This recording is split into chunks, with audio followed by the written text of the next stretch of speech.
Shri Venkatesha fancy art works, JC ರಸ್ತೆ, ಸಾಗರ.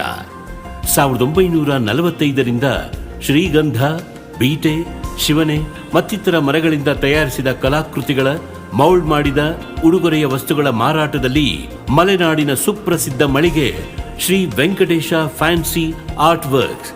ಕರ್ನಾಟಕದ ಪ್ರಖ್ಯಾತ ಶ್ರೀಗಂಧ ಕರಕುಶಲಕರ್ಮಿ ಎಸ್ ದೇವಪ್ಪ ಗುಡಿಗಾರ್ ಅವರಿಂದ ಸ್ಥಾಪಿತಗೊಂಡು ಎಸ್ ಪುಟ್ಟಸ್ವಾಮಿ ಗುಡಿಗಾರ್ ಅವರ ಮಾರ್ಗದರ್ಶನದಲ್ಲಿ ಯಶಸ್ವಿಯಾಗಿ ಮುನ್ನಡೆದು ಈಗ ಎಸ್ ಪಿ ಮುರಳಿ ಗುಡಿಗಾರ್ ಅವರ ಸಾರಥ್ಯದಲ್ಲಿ ಸಾಗುತ್ತಿರುವ ಪ್ರಸಿದ್ಧ ಮಳಿಗೆ Shri Venkatesha fancy art works. ಶ್ರೀಗಂಧದ ಹಾರಗಳು, ಆಕರ್ಷಕ ವಿನ್ಯಾಸದ ಮಂಟಪಗಳು ಯೋಗ್ಯ ದರದಲ್ಲಿ ಲಭ್ಯ. ದೇಶ ವಿದೇಶಗಳಿಂದಲೂ ಗ್ರಾಹಕರು ಆಗಮಿಸಿ ಕಲಾಕೃತಿಗಳನ್ನು ಖರೀದಿಸುತ್ತಿದ್ದು, ಗ್ರಾಹಕರ ಪ್ರೀತಿ ವಿಶ್ವಾಸಕ್ಕೆ ಪಾತ್ರವಾಗಿರುವ Shri Venkatesha fancy art works, JC ರಸ್ತೆ, ಸಾಗರ.